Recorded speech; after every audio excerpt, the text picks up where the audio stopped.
Un predicador invitado que viene a hablar a nuestras vidas y declaramos en esta mañana una bendición.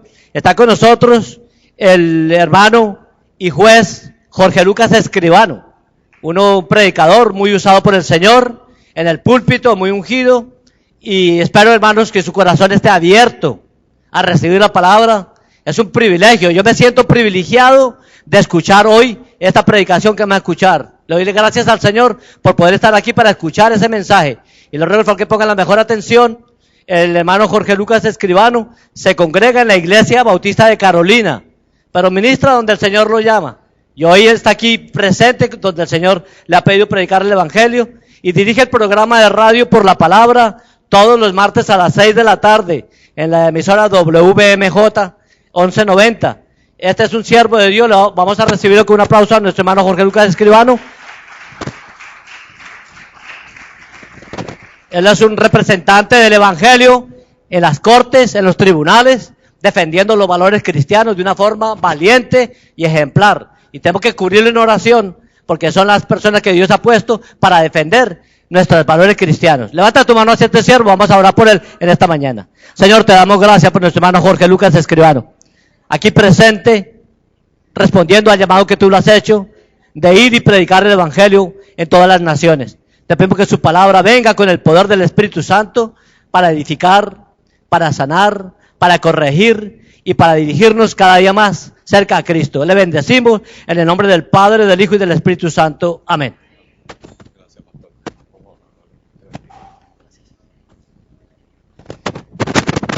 Les bendiga el Señor de manera poderosa en esta mañana.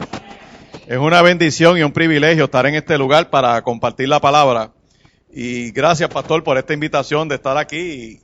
Y les traigo saludos a nombre de los hermanos de la Iglesia Bautista en Carolina, mi pastora Carmen Adames y este rebaño que está allí, de mi esposa Madeline, y que estábamos estrenándonos como abuelos hace 14 días hoy.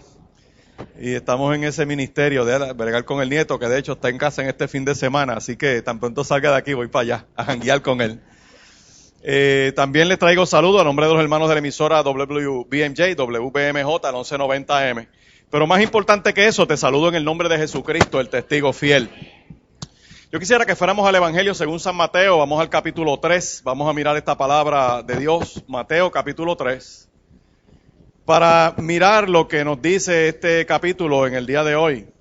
Yo creo, como dice el apóstol Pablo, él dice, mira, las cosas que se escribieron antes, para nuestra enseñanza se escribieron, a fin de que por la paciencia y la consolación de las Escrituras tengamos esperanza. O sea que aunque vamos a estar mirando una porción de la palabra que ocurrió hace poco más de 2000 años, Dios por medio de su Espíritu Santo nos habla ahora en el siglo XXI por esta palabra. Amén.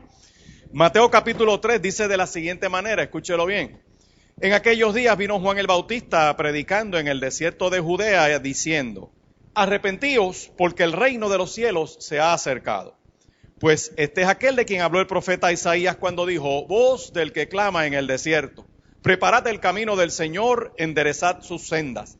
Y Juan estaba vestido de pelo de camello y tenía un cinto de cuero alrededor de sus lomos, y su comida era langostas y miel silvestre. Y salía a él Jerusalén y toda Judea y toda la provincia de alrededor del Jordán, y eran bautizados por él en el Jordán, confesando sus pecados. Al ver él que muchos de los fariseos y de los saduceos venían a su bautismo, les decía, generación de víboras, ¿quién os enseñó a huir de la ira venidera? Haced pues frutos dignos de arrepentimiento, y no penséis decir dentro de vosotros mismos, Abraham tenemos por padre, porque yo les digo que Dios puede levantar hijos a Abraham aún de estas piedras. Y ya también el hacha está puesta a la raíz de los árboles, y por tanto, todo árbol que no da buen fruto es cortado y echado en el fuego. Yo a la verdad os bautizo en agua para arrepentimiento, pero el que viene tras mí, cuyo calzado yo no soy digno de llevar, es más poderoso que yo. Él os bautizará en Espíritu Santo y fuego. Su aventador está en su mano y limpiará su era, y recogerá su trigo en el granero y quemará la paja en fuego que nunca se acabará. Entonces Jesús vino de Galilea a Juan al Jordán para ser bautizado por él. Mas Juan se le oponía diciendo, yo necesito ser bautizado por ti, y tú vienes a mí. Pero Jesús le respondió: deja ahora, porque así conviene que cumplamos toda justicia. Entonces le dejó. Y Jesús, después que fue bautizado, subió luego del agua, y aquí los cielos fueron abiertos, y vio al Espíritu de Dios que descendía como paloma y venía sobre él. Y hubo una voz de los cielos que decía: este es mi Hijo amado, en quien tengo complacencia. Esa es poderosa palabra de Dios para nosotros. Amén. Y yo quisiera dividir esta palabra en dos partes. La primera parte, tenemos a un predicador poderoso que predicaba en un desierto, distinto a nosotros aquí que estamos en la comodidad de este lugar, que tenemos 6 unidades de aire acondicionado gloriosas aquí, que esto es un frío tremendo, muy bueno, tienen sillas, estamos cómodos. Pero este hombre predicaba en un desierto. Era la incomodidad que era terrible, había sol, arena, y una que otra serpiente por allí, sus escorpiones. O sea, no era un ambiente nada de cómodo para estar allí ministrando la palabra. Pero si usted mira el verso 5, se va a dar cuenta que ese culto se llenaba. Dice que salía a él Jerusalén, venía toda Judea, venía toda la provincia de alrededor del Jordán, y que mucha gente era bautizada en el río Jordán, confesando sus pecados. La pregunta es: ¿por qué ese culto se llenaba?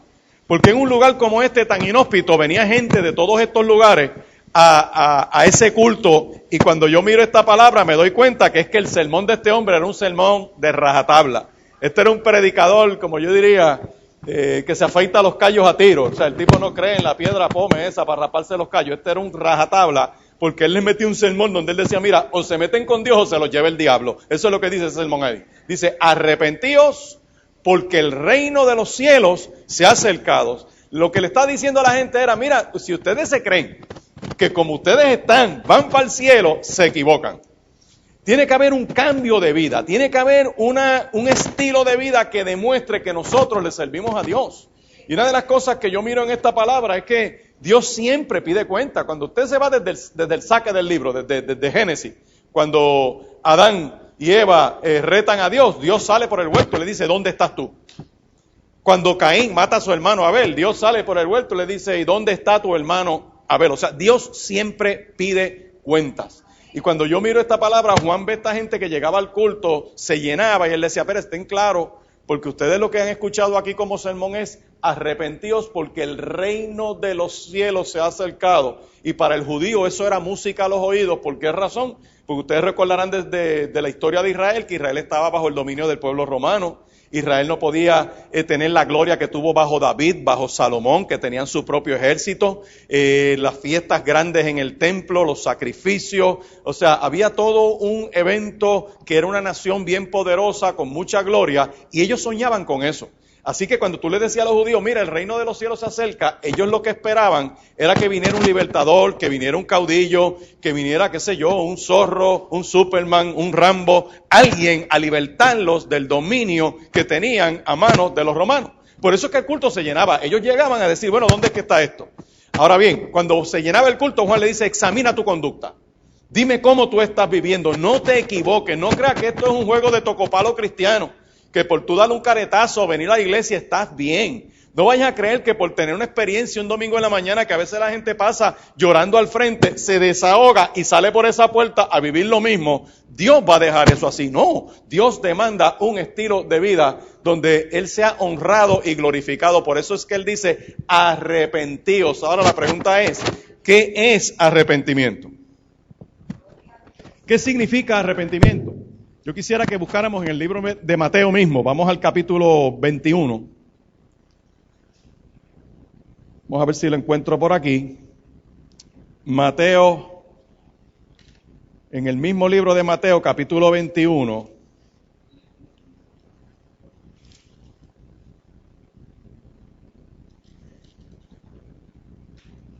Y se me extravió ese pasaje, bendito sea Dios. Bueno, pero alguien lo busca en una concordancia.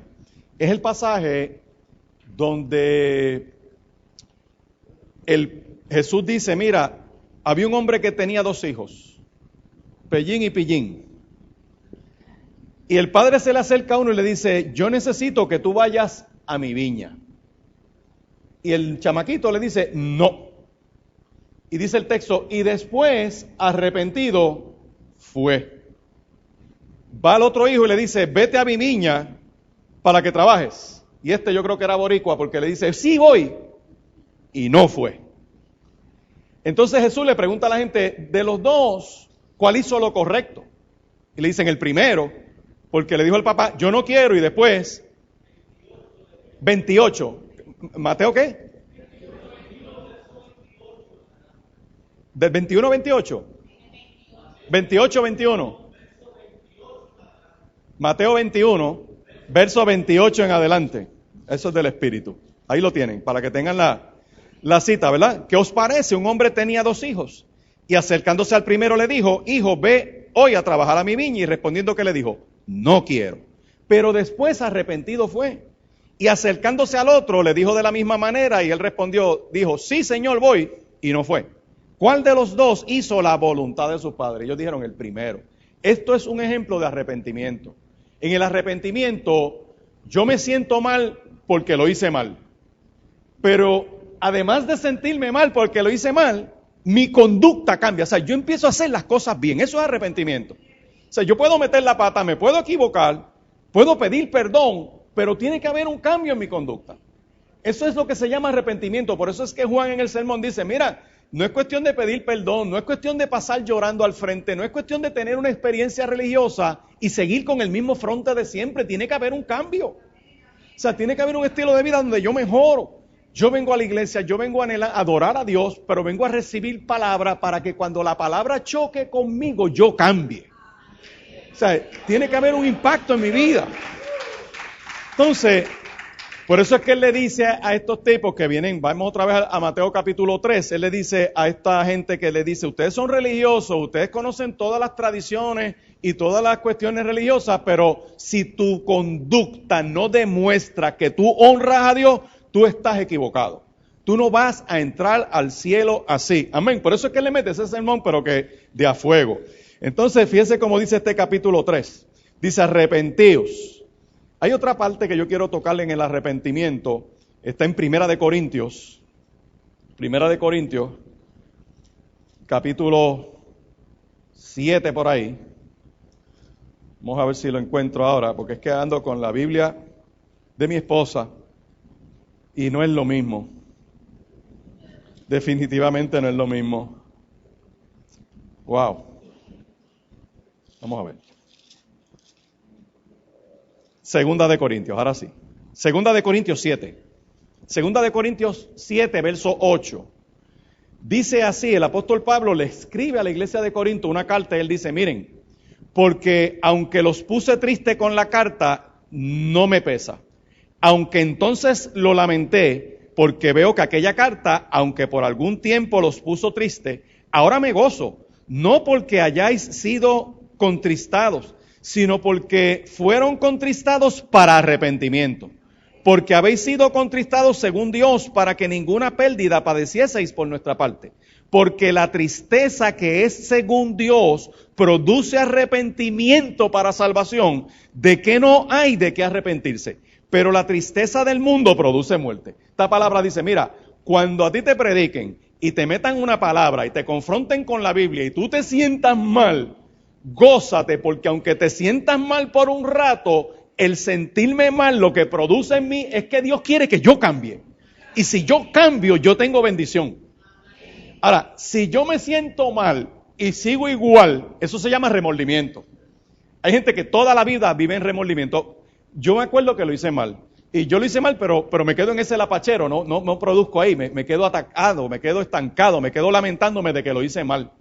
De hecho, hay una frase bien boricua, bien de pueblo, que dice, lo que mal empieza, pero eso no es bíblico. La Biblia dice que aunque yo haya empezado mal, Dios tiene poder para cambiar mi vida. Que aunque yo haya tenido un día malo, Dios quiere bendecir mi vida y mi corazón. Y yo reclamo en esta hora que tú le puedas decir a Dios, mira Señor, yo necesito que tú perdones mi vida, que yo confieso mi pecado. Lo dice Proverbio, el que confiesa su pecado y se aparta, alcanza misericordia. ¿Cuántos aquí han metido la pata alguna vez, pero bien metida? Pero más que eso, bien, un bochorno grande, un bochorno. Ven, cuéntalo. No, está bien. Yo le voy a contar uno mío. Después tú arreglas con los estudios bíblicos, le voy a contar uno mío. Yo tendría algunos, 8 o 9 años. Suena el teléfono en mi casa, es cuando los teléfonos eran de disco. No había celular ni nada de eso. Yo agarro el teléfono. Me dicen, ¿y tu madre? Y yo le dije 20 cosas y la tuya, y por ahí seguí, tira el teléfono. Mamá me dice, hijo, ¿qué tú has hecho? Y dije, mamá, me mentaron la madre. No pasaron 2 minutos que suena el teléfono otra vez. Mamá agarra el teléfono.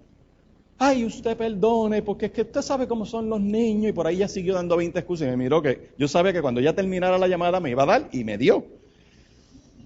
Y así fue. Cuando termina la llamada me dice, hijo, ¿tú sabes quién era? Y digo, no. Y me dice, era tu abuela. El problema mío no fue que yo le dije abuela todo lo que un chamaquito en la calle dice cuando le mentan la mamá. El problema mío era que todos los domingos, por la tarde, a donde iban los tíos, a donde iban los primos, ¿dónde usted cree que era? La casa de abuela. Entonces no solo eso, es la abuela buena gente, es la abuela que cocinaba ahí bien tremendo y todos los tíos comían y todo el mundo iba allí. Y es la abuela que cuando tú llegabas allí a comer algo y a ti no te gustaba, que tu papá y tu mamá te decían, te lo tienes que comer, cómete eso. Abuela como que lo detectaba y venía por el lado con un platito, con otra cosa. Esto es para mi nieto, ser una abuela gloriosa, una abuela que siempre buscaba la manera de bendecir a uno. Esa es la abuela que yo había ofendido. Así que el próximo domingo, ¿qué usted cree que me pasó? Había que estar en casa de abuela. Y como en la familia usted sabe que todo se habla. Todo. Pues estaban todos mis primos esperando. Llegamos allí y yo recuerdo que yo me quedo en el carro, yo no me bajé. Y mis primos están en el balcón, Jorgito, vente. Y yo, para allá yo no voy. Porque yo no podía mirar a mi abuela a la cara. O sea, yo le había ofendido a mi abuela. Yo había hecho un montón de malas palabras y malas cosas. Y nada, me quedo en el carro y ahí espera hasta que ocurre lo que tenía que ocurrir. Abuela sale del balcón, viene hasta el carro, empieza a hablar conmigo. Yo empecé a llorar. Abuela, yo no sabía que eras tú, no importa, eso no se hace. Y por ahí siguió hasta que ella dijo estas palabras. Me acuerdo que yo miraba el guía. ¿Tú te acuerdas cuando los dash del carro eran de metal? Yo miraba aquel dash y hasta que habla dice, Jorgito, yo te perdono. Cuando Abuela dijo, Jorgito, yo te perdono, fue que yo la miré a los ojos y me reí. Me dice, pero si lo vuelves a hacer, pierdes los dientes.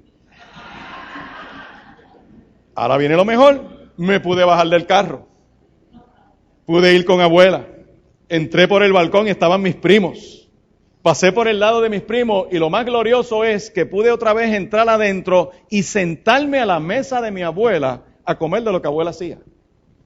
Lo que me dice esta palabra poderosa es que cuando yo me arrepiento, yo confieso mi pecado, yo vuelvo a la comunión con Dios.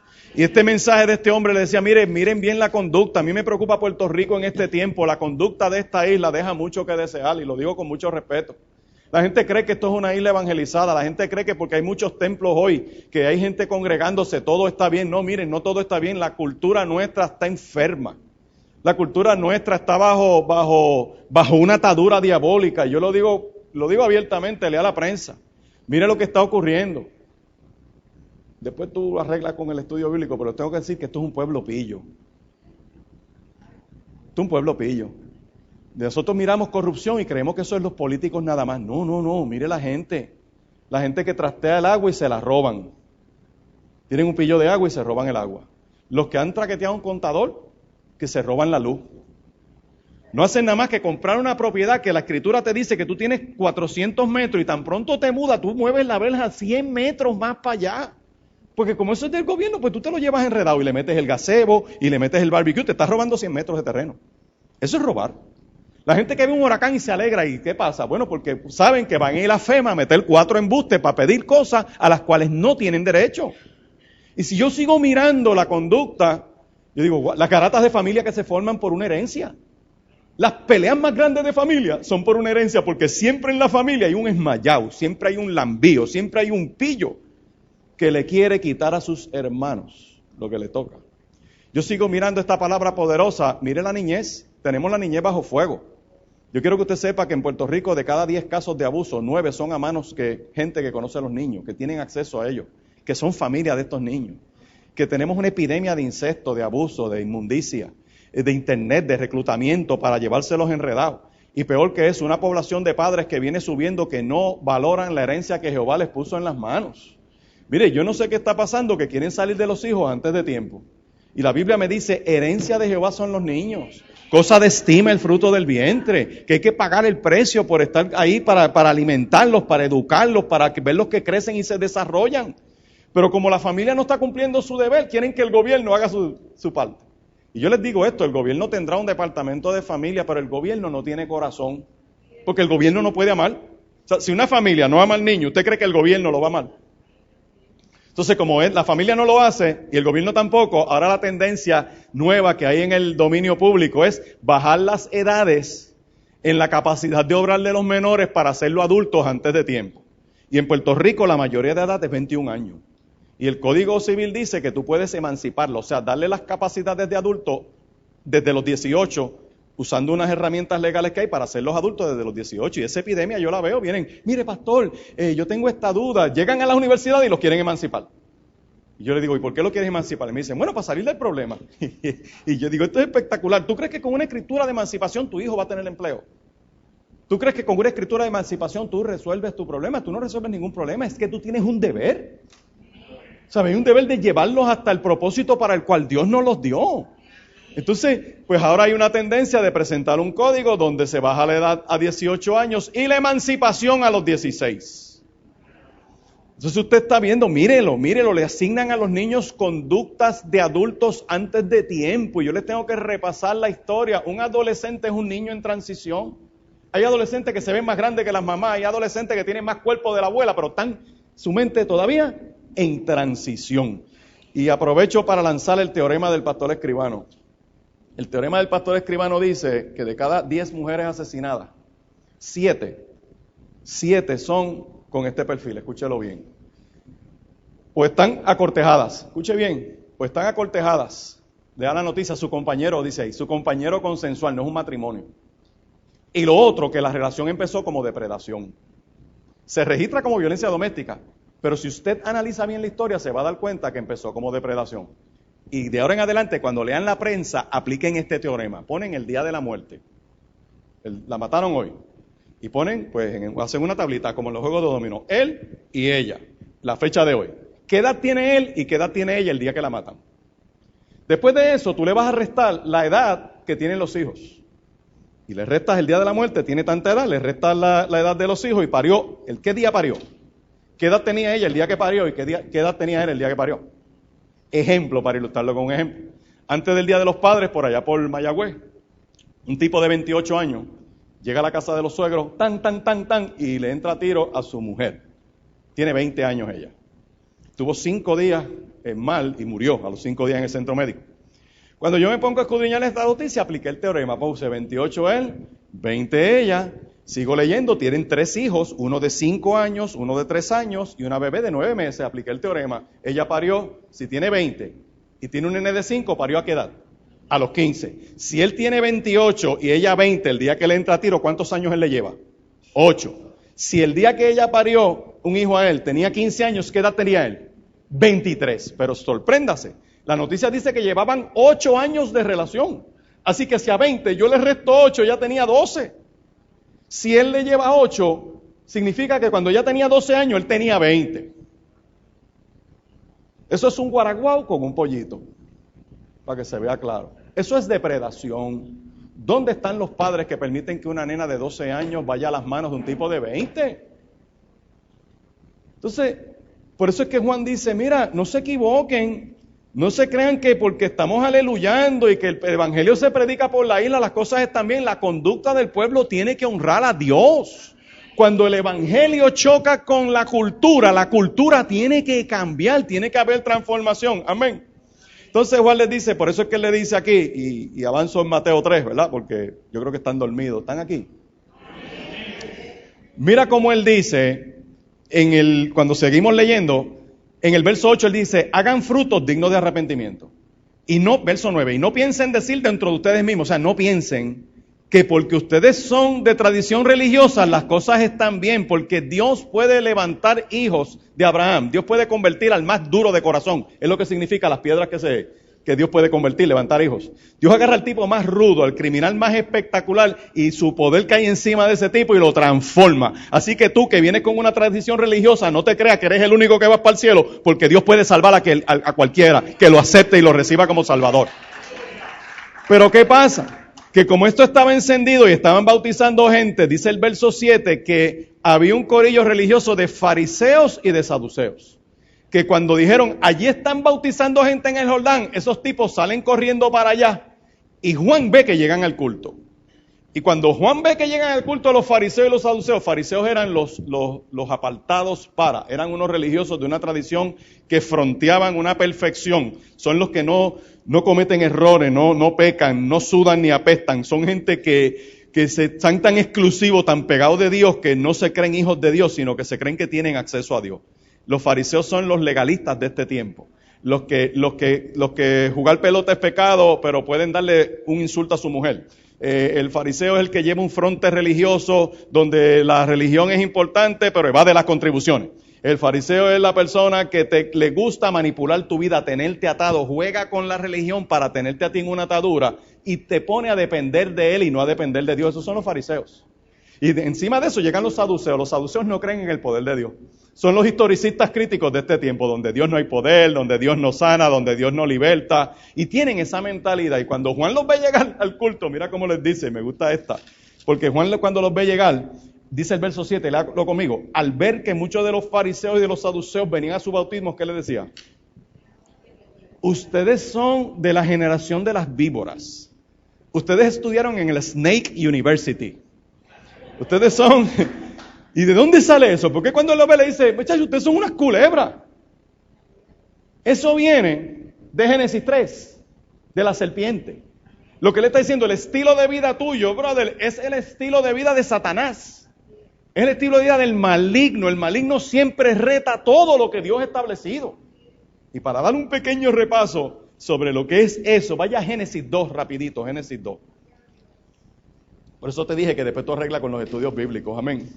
Génesis 2, rápido, para probarle lo que es la escuela de la serpiente. Gente que vive bajo la escuela de la serpiente. Fíjese que en Génesis 2, rápido, un microcurso de familia, dice que en Génesis 2:7 Dios hace al hombre, dice, formó Dios al hombre ¿de dónde? Del polvo de la tierra. Sopló en su nariz y tuvo ¿qué? Aliento. ¿Quién hace hombre al hombre? Dios. No son los panas, no es beber el ron, no es el mujeriego, no es el abusador, no es tener el gatillo. Quien hace hombre al hombre es Dios. Ahora, Dios toma al hombre, y dice el verso 15, tomó Jehová Dios al hombre y lo puso ¿dónde? En el huerto de Edén para que lo labrara y lo guardase. O sea que lo próximo que Dios le da al tipo es trabajo antes de darle mujer. ¿Cierto? O sea que la muchacha que se esté enamorando, que le guste una persona, tiene que observar que sea un trabajador. Que le guste producir. Estar desempleado es otra cosa porque las economías suben y bajan y tú puedes estar desempleado, pero debes tener el deseo de trabajar, ¿sabes? De ser productivo, de producir el billete sanamente. Eso es lo que está diciendo Génesis 2. O sea, que si te estás enamorando del vago, ese no es de Dios. Si te estás enamorando del cortaclase, eso no es del Espíritu. Que si el tipo no ayuda en su casa a pasar un mapa ni a sacar la basura, tiene problemas. Necesita liberación. Están las hermanas gozándose, ¿verdad? Génesis 2:22, ¿qué dice? Cuando Dios ve al hombre solo, le dice, le haré ayuda idónea, y hay todo un proceso que Dios hace para... Pero fíjese qué interesante, Dios toma del hombre, ¿qué? Dice el verso 22, le arrancó una... Y de la... ¿Cómo dice la versión de ustedes? De la costilla que Jehová Dios tomó del hombre, ¿qué hizo? ¿Una qué? En la mía, que es Reina Valera, dice que de la costilla que Jehová Dios tomó del hombre, hizo una mujer y la trajo al hombre. ¿Hay otra versión que diga algo diferente? Todas dicen que de la costilla, ¿qué hizo? No le dio una chamaquita para que él la terminara de criar. Por eso es que el teorema funciona. O sea, si yo reto la palabra de Dios, algo mal va a pasar. Porque el hombre necesita una mujer completa, o sea, una mujer, que es madura, cuando le habla al tipo, o lo deja alegre o lo deja enfogonado. ¿Quieren testificarlo? ¿Viste eso? Porque una mujer tiene la capacidad de discernir, de pensar, de decir lo que ella cree, lo que ella piensa, lo que ella siente, y lo ayuda a él a pensar. De hecho, las costillas no hablan, las mujeres sí. O sea que las que no hablan, las que no se atreven a hablarle al marido siguen siendo costillas.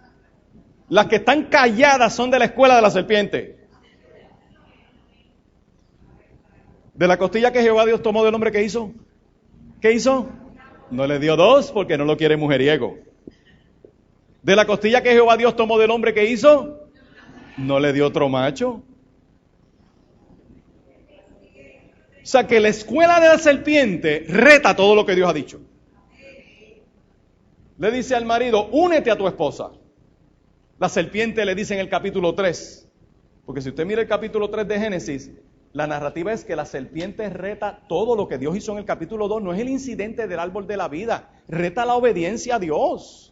Le dice, olvídate de Dios, sé tú puedes ser Dios, tú puedes hacer lo que te da la gana, no lo que Dios dice, y ese es el problema social que tenemos. Ahora yo entiendo, porque en el sermón Juan le dice, mira brother, no se equivoquen, no crean que ustedes pueden hacer lo que les da la gana y lo que se les antoja, y que Dios va a dejar eso así. Por eso es que en el verso 8 de Mateo 3 les dice, y volvemos a Mateo 3 ahora, no hagáis pues frutos dignos de arrepentimiento, y no crean que la religión es un juego. No creas que puedes ser religioso y hacer lo que te da la gana, tienes que obedecer a Dios. Amén. Entonces, eso es lo que la iglesia predica. La gente se confiesa su pecado, acepta a Cristo como Salvador y se bautiza como un testimonio público de que tengo fe en Cristo, de que muero a la vieja criatura, de que resucito de las aguas como una persona transformada.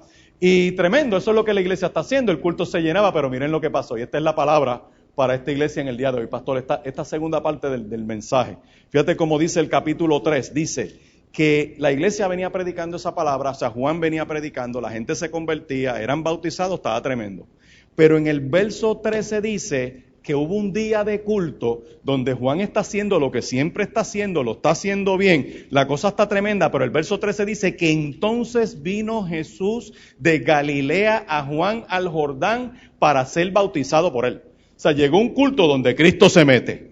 Llega un culto donde Jesús le dice a Juan, bautízame.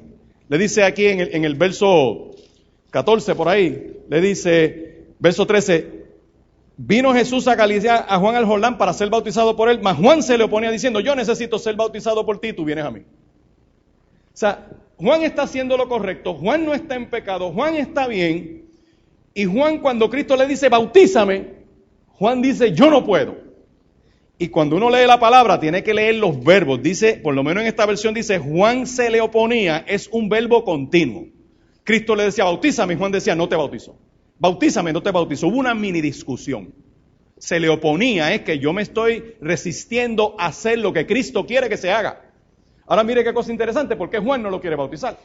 Bueno, porque cuando tú te lees Juan, capítulo 1, te vas a dar cuenta que en otra narrativa del bautismo, cuando Juan ve que Jesús viene, dice, he ahí el Cordero de Dios que quita el pecado del mundo. No dijo, ahí viene mi primo Jesús. Porque el concepto que Juan tiene de Cristo está aquí mismo en Mateo 3. Como dice el verso 11. Yo a la verdad los bautizo a ustedes con agua para arrepentimiento. Pero Cristo, cuyo calzado yo no soy digno de llevar, es más poderoso que yo. Porque yo te bautizo con agua, pero este te bautiza con Espíritu Santo y fuego. Es más, el verso 12 da una explicación poderosa, le dice, Él es el que decide quién entra y quién no entra al cielo. Cristo es el que separa el trigo de la paja. Nadie en la iglesia tiene la autoridad y el poder para decir, este se pierde y este se salva. Eso le corresponde a Cristo. Amén. Por eso lo de nosotros es hacer un ambiente de bendición en este lugar. Y yo, mi deber como predicador es mandarlos a todos para la puerta del cielo. Si los miran allá, ese es su problema.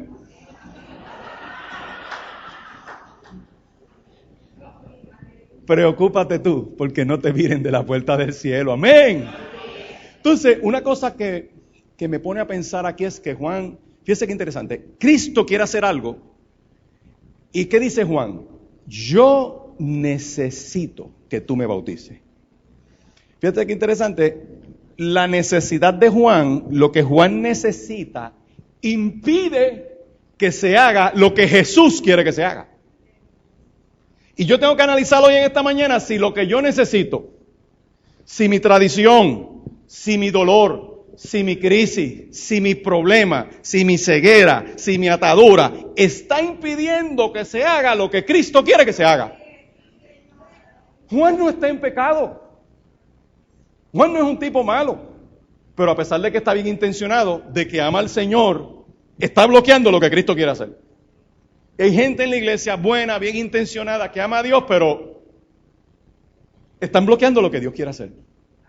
Y uno de los llamados en esta mañana es decirle, Señor, yo en el altar no solamente dejo pecado. Yo quiero dejar aquí las manías. Yo quiero dejar aquí mis buenos planes, que a lo mejor mi buen plan se opone a tu santa voluntad. ¿Sabes? Yo tengo que dejar aquí mis embelecos. Yo no sé si esa palabra se entiende, mis embelecos. Mis conceptos, mi tradición, ¿sabes? Mi filosofía. Yo tengo que presentarla aquí delante de Dios porque yo no quiero, Dios, obstaculizar lo que tú quieres hacer en mi vida. ¿Cuántos se atreven a decirle eso? Entonces, ustedes y yo sabemos que Cristo no había pecado. Cristo no tenía que bautizarse porque no había cometido pecado. No tenía pecado que confesar. El que tenga duda de eso se lee Primera de Pedro, capítulo 2 y verso 2, que dice que él no cometió pecado. Se mete en el juicio de Cristo en los 4 evangelios y se va a dar cuenta que cuando el juez lo juzga, me apasiona el juicio de Cristo porque yo lo miro desde la óptica judicial y es una sentencia donde el juez dice una de las narrativas que el juez sabía que por envidia lo habían entregado. En otra de las narrativas no había prueba. No halló causa en este justo, lo dice 3 veces y al final él se lava las manos frente a todo el mundo. Jesús de Nazaret, póngase de pie. Este tribunal lo encuentra inocente. Alguacil, llévenselo y mátenlo. Porque Cristo sube a la cruz del Calvario como justo para pagar el pecado de toda la humanidad. Así que no tenía por qué bautizarlo. Sin embargo, Cristo dice, bautízame, conviene que obedezca. Mira, iglesia, es conveniente obedecer a Dios, aunque no lo entendamos. Dios no quiere que yo lo entienda, Dios lo que quiere es que yo lo obedezca. Cuando los hijos descubren que la obediencia a los padres desata una bendición, por eso es que el hijo obediente trae bendición al padre, métase en los proverbios. O sea, la obediencia, aunque tú no entiendas las reglas que te tienen en tu casa, síguela, porque hay una bendición sobre tu vida. Entonces, yo sigo mirando este texto y Juan, que era un hombre que tenía comunión con Dios, en esa discusión con Cristo, discierne la voz de Dios, dice, esa voz yo la conozco. Entonces, le dejó. Amén. ¿Se va entendiendo? Estamos aquí. Entonces le dejó, o sea, él dice, espérate, yo no voy a hacer más obstáculo a lo que Dios quiere hacer. En esta mañana aquí hay alguien que tiene que decirle, Dios, yo no quiero ser más obstáculo a lo que tú quieres hacer. Yo tengo mi buena intención, pero yo necesito que tu perfecta voluntad se dé sobre mi casa. Y mire lo que empieza a ocurrir aquí, en el verso 16. Después que Juan obedece, dice, y Jesús, después que fue bautizado, luego subió del agua. Y aquí, ¿qué es lo primero que ocurre? Los cielos le fueron. Hay gente que quiere y ora y reclama que Dios abra las ventanas de los cielos sobre su vida, pero no están en obediencia. Y el texto me dice que cuando yo obedezco a Dios, abrirse los cielos, la metáfora es que las probabilidades, la bendición de Dios viene sobre mí.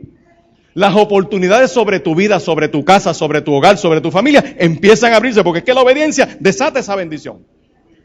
Fíjense que después que Dios abre los cielos, ¿qué es lo próximo que ocurre ahí? ¿Qué ocurrió? Después que fueron los cielos abiertos, el otro verbo que yo tengo en esta versión dice, ¿y qué? Y vio, ¿qué vio? Al Espíritu de Dios. Hay gente que no ve lo que Dios le está mostrando. Vienen a la iglesia y no ven lo que está pasando porque no están en obediencia. Nunca pasa nada, nunca se gozan. No ocurrió nada en ese culto. O no recibieron nada en ese estudio. No ven lo que Dios les está mostrando porque no hay obediencia. Cuando hay obediencia, tú ves lo que Dios te está mostrando. Amén.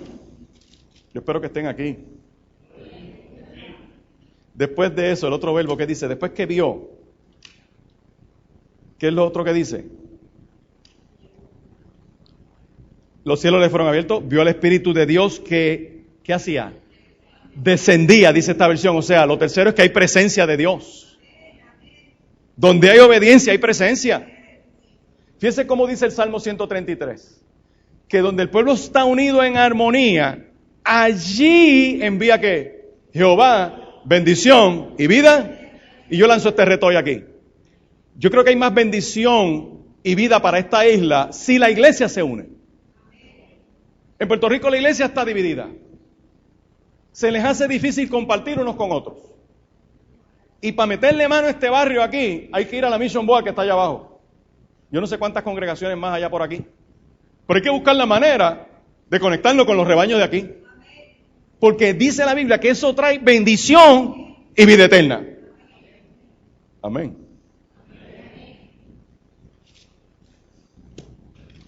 Lo último, que se me están durmiendo. Mire, dice lo siguiente, dice que vio, ¿verdad? Al Espíritu de Dios que descendía, hay presencia, descendía como ¿qué? Como paloma y venía sobre él. El simbolismo de la paloma, del Espíritu como paloma sobre Cristo, lo que está ilustrando, iglesia, es que la paloma era la ofrenda del pobre. El símbolo es que Cristo es la ofrenda por el pecado de toda la humanidad.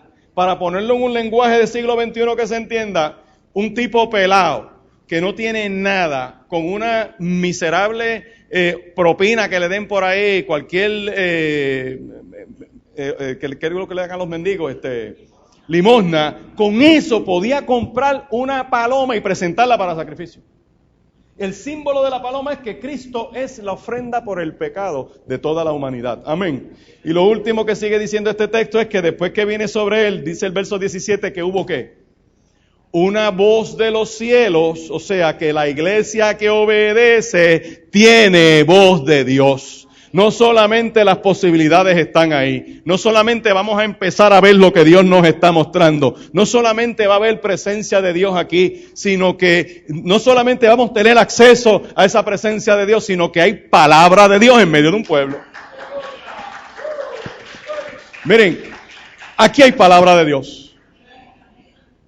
Yo llegué, me senté ahí y vi unos niños postrados en el altar. Y eso no es común.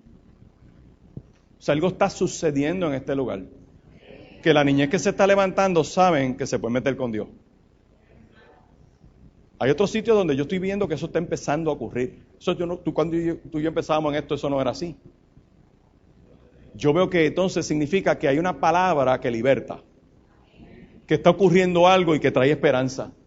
Que muchos de esos niños se convertirán, muchos de esos niños Dios los pondrá en lugares que será una bendición poderosa. Yo creo que este país tiene esperanza si la niñez se levanta en el nombre del Señor. ¿Y qué le dice esa voz de los cielos? Este es mi Hijo amado, en quien tengo, en el original lo que le dice es, hijito, vas bien, agapitos, hijito, vas bien. Lo que un padre le dice a los hijos lo marca. Lo que un abuelo le dice a los nietos lo marca. Lo que un tío le dice a los sobrinos los marca. Y yo reclamo en esta hora que aquí haya gente que diga, Dios, yo necesito que tú cambies mi corazón, porque de la abundancia del corazón habla la boca. Habrá alguien que dice, esta palabra es para mí. Habrá gente en este lugar que dice, wow, primer llamado, este es el primer llamado.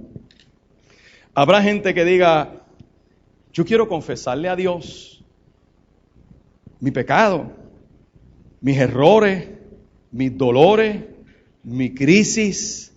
Yo quiero presentarme delante de Él en esta hora y decir, Señor, yo necesito tu perdón. El perdón de Dios está disponible. El que confiesa su pecado y se aparta, alcanza misericordia. Y la palabra dice que el que dice que no tiene pecado, le hace a él mentiroso y su palabra no está en nosotros.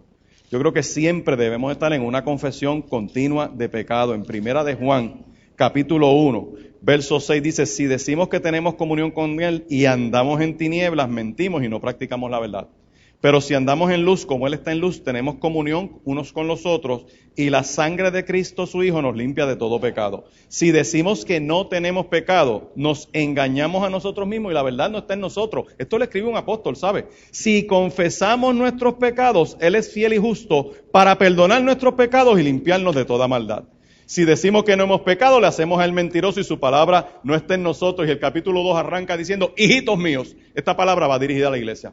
Estas cosas os escribo para que no pequéis. Y si alguno hubiere pecado, abogado tenemos para con el Padre, a Jesucristo el justo. Así que en esta mañana yo confieso mi pecado delante de Dios. Digo, Señor, yo necesito este perdón. Habrá alguien que dice, yo necesito perdón de Dios en el día de hoy. Habrá alguien que dice, mira, yo necesito perdón de Dios. Póngase en pie, yo tengo que orar. Aquí tiene que haber gente que dice, Dios, sácame de la escuela de la serpiente. Yo quiero ser un mejor marido. O sea, yo necesito ser una mejor esposa. Señor, mira, mi familia tiene esta crisis, llevamos con años de lucha. Sabemos que la palabra es buena, que las cosas de Dios son buenas, pero todavía hay unas ataduras que, ¿sabe? Que hay que romper. A veces estamos como Juan, que lo que yo necesito, el dolor, el recuerdo del pasado, no me deja recibir la bendición que Dios tiene. Y en esta mañana se rompen cadenas, se rompen ligaduras de muerte. En esta mañana se rompen los yugos, se pudre la opresión que había sobre tu vida. Esta mañana yo reclamo bendición sobre tu vida, sobre tu corazón, sobre tu mente, mente de Cristo, transformación. Dios sana tu vida hoy. La primera sanidad que yo reclamo en este es la espiritual. Dolor, te vas de mi vida en el nombre de Jesús. Angustia, te vas de mi vida en el nombre de Jesús. Atadura, te vas de mi vida en el nombre de Jesús. Rencor, te vas de mi vida en el nombre de Jesús. Desobediencia, te vas de mi vida en el nombre de Jesús. Inmundicia, te vas de mi vida en el nombre de Jesús. Pecado, te renuncio en el nombre de Jesús. Señor, yo te pido que tengamos vista espiritual para ver lo que tú nos muestras. Aquí hay familias que tienen hijos con problemas, jóvenes que están descarriados, corillos de la vida que se los llevaron enredados, Dios, que están aturdidos. Y yo reclamo que donde quiera que estén, tu Espíritu Santo haga sombra sobre ellos. Despiértalos, Dios, hazlos volver en sí, que regresan a la casa, regresan a tus atrios, vuelven a adorar tu nombre. Cércalos, Dios, donde quiera que estén. Aquí hay familias, Dios, con dolores profundos. Pero qué bueno, Dios, que no solamente tú muestras lo que estás haciendo, sino que tú desciendes, tu presencia es real. Señor, te pido que visites cada persona que esté en este lugar. Que hagas obra nueva, mente y corazón, transformación por tu palabra.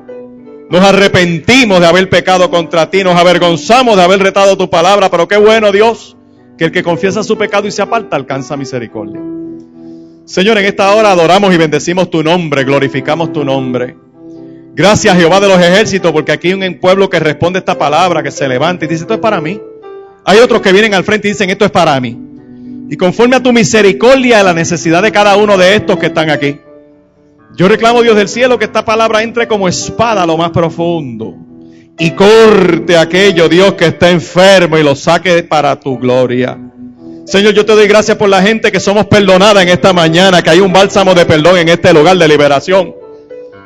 Yo te doy gracias porque tú limpias, porque es borrón y cuenta nueva, porque borras nuestro registro de delincuencia. Qué bueno es ser perdonado por ti. Pero qué bueno que podemos hacer como Juan y decir, Señor, yo entrego, yo dejo aquí lo que yo necesito. El yo necesito que ha impedido tu soberana voluntad en mi vida, yo lo presento delante de ti. Señor, ayúdanos a obedecerte como tú lo mereces. Yo te pido que mires cada hogar y cada familia que es representada, Dios, que mire las necesidades de cada uno. Que como tú eres un buen patrono y tú pagas bien, tú suplas a la necesidad de cada uno conforme a tu misericordia, Dios. Acredita esta palabra en el día de hoy, con gente que se convierta a ti. Confirma esta palabra con sanidades. Reciban sanidad en el nombre de Jesús. Todo enfermo en este lugar reciba sanidad en el nombre de Jesús. Empieza la restauración de su mente, de su corazón, de su cuerpo, de su vida para la gloria tuya. Confirme esta palabra con señales y prodigios. Dios, yo reclamo un cerco, un vallado alrededor de la niñez en este lugar. Guarda estos niños del maltrato, del abuso. Guárdalos de todo ataque del infierno. Mira a los jóvenes aquí, Dios, guárdalos del ojo perverso, de la mente enferma, de los corillos equivocados, de las amistades malsanas. Mira a los adultos, Dios, bendícelos, ayúdanos a ser ejemplo para que esta niñez pueda levantarse para tu gloria. Mira a los abuelos en este lugar, Dios, yo te pido que les extiendas la vida, que les des salud, para que puedan ver las bendiciones que tú tienes sobre su casa.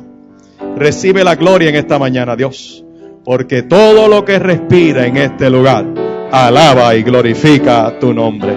En el nombre poderoso de Jesús te damos gracias. Amén y amén. Gózate, iglesia.